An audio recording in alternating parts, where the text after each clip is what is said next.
Any farm worth its salt has to have a shop. And we're very fortunate at our little farm here in Bon Aqua, Tennessee, that we have this beautiful building to use as a shop. Now, this building was built in the 1940s, and it was originally used as an egg separating building. This farm was, in fact, an egg farm back in the 1940s and 1950s. When we bought the farm over 20 years ago, this building was completely run down and decrepit. It was almost fallen down. But me and Susie, we rebuilt this building and repaired it and made it into a really nice shop. So let's go in and take a look at it.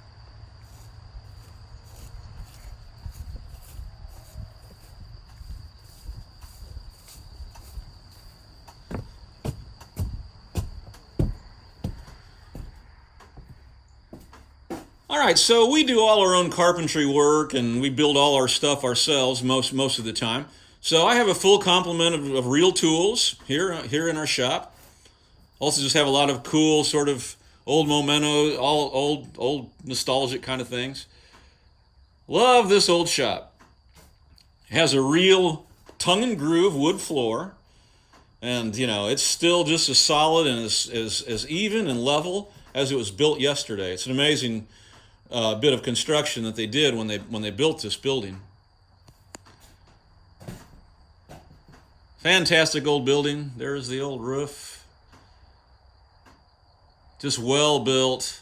Probably the lumber was milled right here on the farm, I would imagine, because the dimensions aren't quite factory wood dimensions. They have their own sort of dimensions.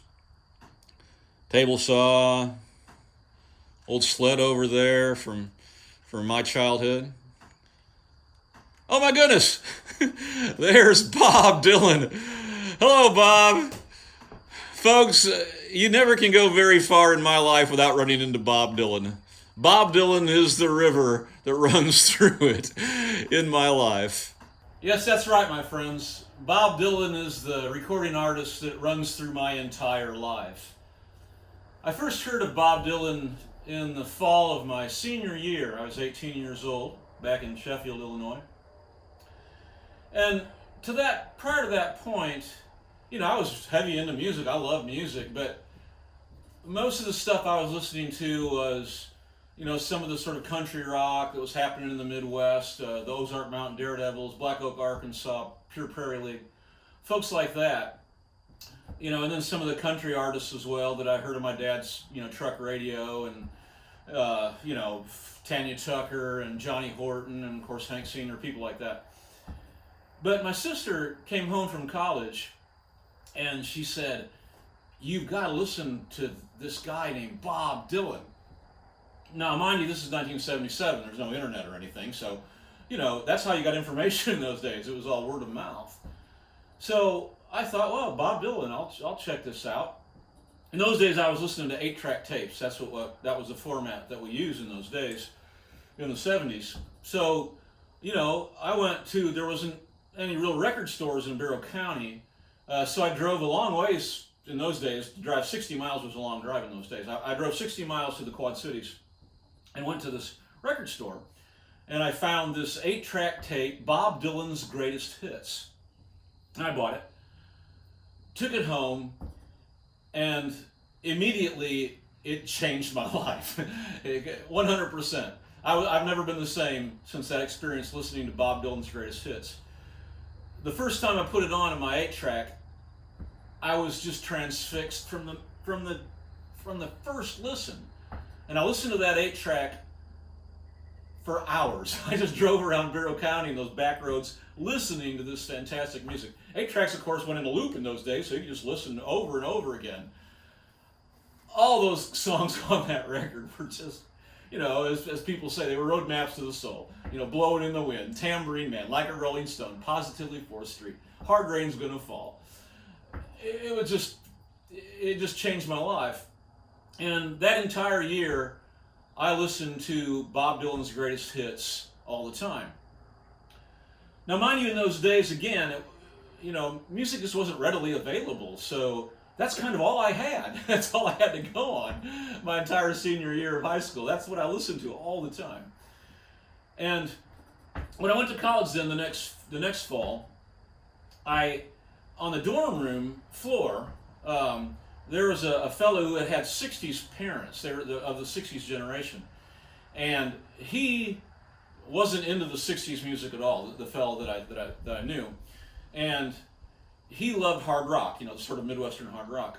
But he had all these records from his LPs from his parents, original LPs from the early 1960s. And he had a great collection of the early Dylan records. My roommate in the dorm room had a bunch of hard rock 8-track tapes too, and he was throwing them away. He was just getting rid of them. He was throwing them out. So I sort of took them, just thinking maybe I can do something with these 8-track tapes. It was like Nazareth and Zeppelin and Boston and stuff like that. So I had all these 8-tracks, and this other fellow saw that I had them and said, "Man, I'll trade you a bunch of these records I have by this guy named Bob Dylan." And I'm not really into it. So you can have these records. Just give me those 8-track tapes. These, he said he was, really a gentleman about it. He said, "I don't think you're going to like these. They're old records. They're scratched, and this Bob Dylan guy is kind of strange. But I'll trade you. I really want that Nazareth 8-track tape." So I traded him all those 8-track tapes I had for these vintage Bob Dylan records. Another side of Bob Dylan. The ground zero point of modern American folk music, the freewheeling Bob Dylan, John Wesley Harding, oh my goodness. That sort of strange Dylan Columbia release in the late 70s. Of course, the times they are a-changing. Wow. He, the very, very first, this is an original, very first Bob Dylan LP, right here. And then the Cat's Meow, the foundation record of all rock and roll, Blonde on Blonde. This is the original, an original copy of Blonde on Blonde. It's still in amazing shape. Oops, let's not drop it. Very, very good shape, and I traded some Nazareth 8-track tapes for those records. I put those on. The first one I got heavy into was the freewheeling Bob Dylan. I wasn't quite ready for Blonde on Blonde yet, but the freewheeling Bob Dylan just slayed me. I bought a harmonica holder, I bought a bunch of harmonicas, and I started playing music for real. I'd sort of played a little guitar up to that point, written a few songs in my late high school years. But when I heard the freewheeling Bob Dylan, I said, boy, this is it. This goes straight into me. And I pretty much became just an imitation Bob Dylan, a Bob Dylan imitator almost, for that first year in college. I went to all the parties and I would sing these Bob Dylan songs to people with a harmonica holder and stuff. And, most of the time folks were like, this kid's crazy. They didn't want anything to do with it. But I would meet a few, kindred spirits who understood the genius of Bob Dylan in those days. As the years went on, my college years went on, of course, I got been into the Dylan rock and roll music, Blonde on Blonde, Highway 61 revisited. Oh my goodness, what a fantastic record. I think that's, push comes to shove, probably my favorite record of all time. That's the one that I would have to take to the desert island if they only allowed me one record to take to an island for the rest of my life. It would probably be Highway 61 revisited. But so many others at that time, bringing it all back home. They had those great versions of Tambourine Man and Subterranean Homesick Blues. Oh gosh, wow. Then in those times as well, the sort of last Dylan record I got heavy into in my college years was Blood on the Tracks. And Blood on the Tracks, I don't know how Dylan did it, but for any mood you had, and this was something I realized back then, that any mood I was in, there was a Dylan record for that mood. And Dylan on Blood on the Tracks perfectly encapsulated that sort of acoustic, sort of cosmic, Americana thing that was happening in those days by so many other artists, but he nailed it. He on Blood on the Tracks, what a fantastic record. And he always had great musicians on all his records, but on Blood on the Tracks, man, those players really brought their A game. There's a lot of really cool interplay between all the players on that record. The production's fantastic. And to this day, Blood on the Tracks, especially the opening song, Tangled Up in Blue, is never far from my playlist. I will say that, as a fan of music, Dylan's it. Now, as a music performer, that it goes much broader, of course. As I got into rock and roll later and started fronting bands, then I got heavy into the sort of front people, Jerry Lee Lewis and Buddy Holly and Iggy Pop and Roger Daltrey and Mick Jagger, of course. But through it all, Dylan maintained his number one position. And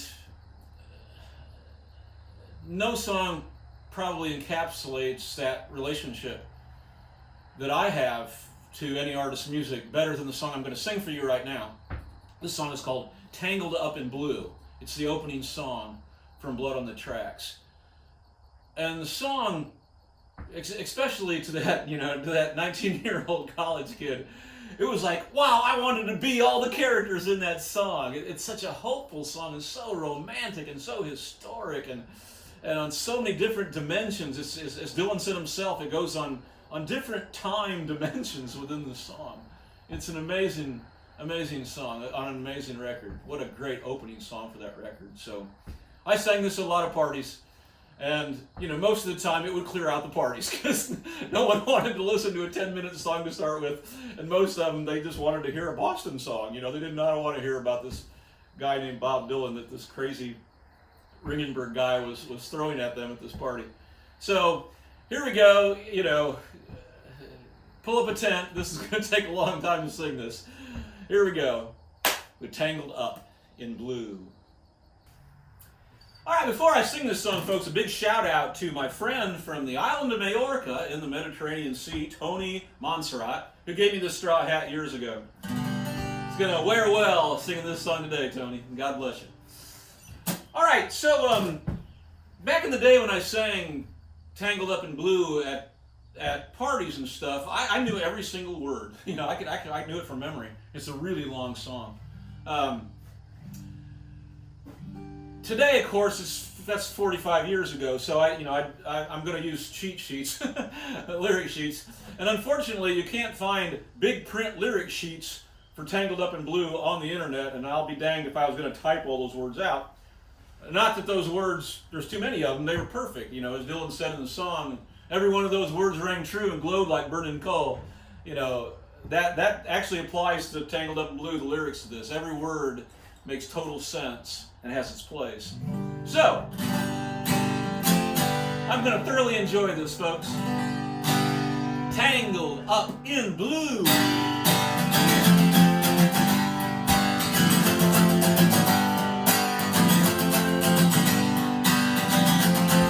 Early one morning, the sun was shining.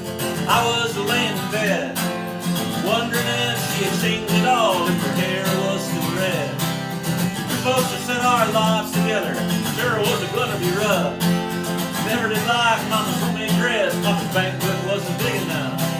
And I was standing on the side of the road, rain falling on my shoes. Headed off for the East Coast, Lord knows I paid my dues. Getting through,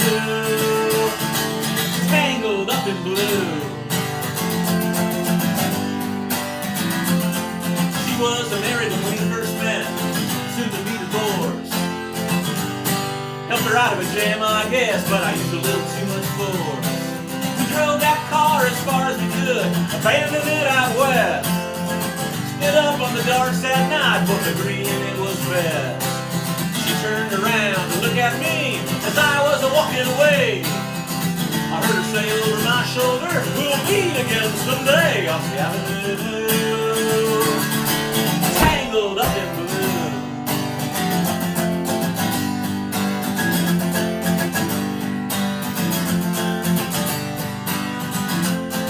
I had a job in the Great North Woods, working as a cook for a spell, but I never did like it all that much, and one day the axe just fell.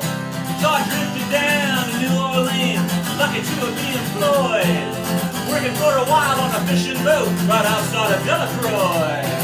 But all the while I was alone, the past was close behind. I met a lot of women, She never escaped my mind, and I just grew tangled up in blue.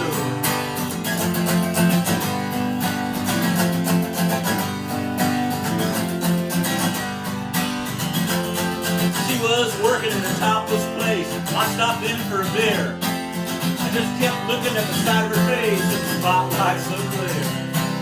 Later on, when the crowd thinned out, I was just about to do the same. She was standing there in the back of my chair saying to me, don't I know your name? I muttered something underneath my breath, studying the lines on my face. I must admit, I was a little uneasy when she bent down to tie the laces of my shoes. Tangled up in blue.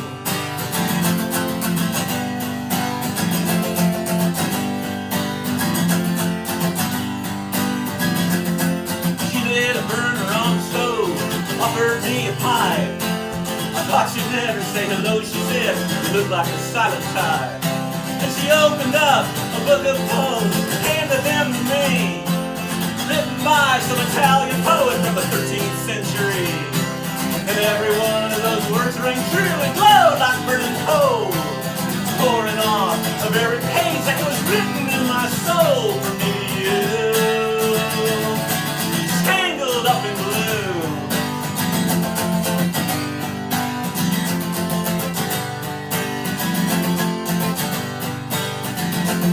I lived with them on Martinez Street, basements down the stair. There was music in the cafes at night, revolution in the air. Then he started into dealing with slaves, and something inside of me died. She had to sell everything she owned and froze up inside. When finally the bottom fell out, I became withdrawn. The only thing I knew how to do was to keep on keeping on like a bird that flew. Tangled up in blue.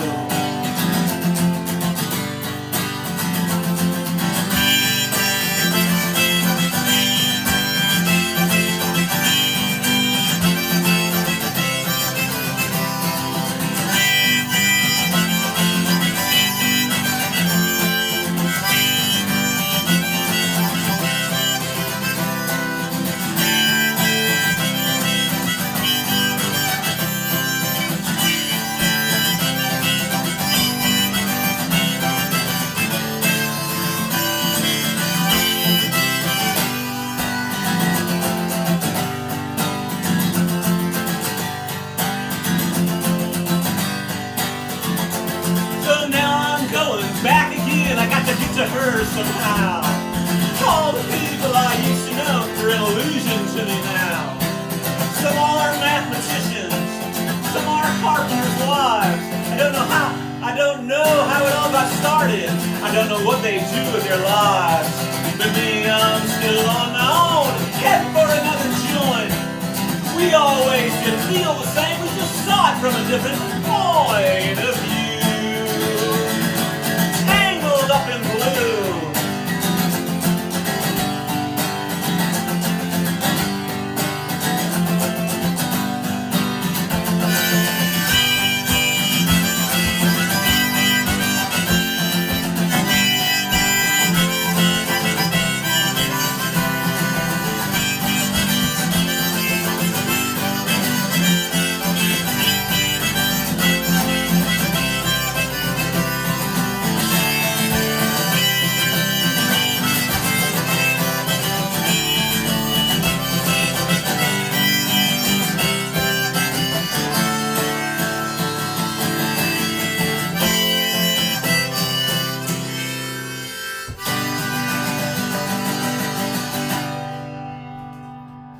Me and Bob said, have a great rest of the day, and God bless.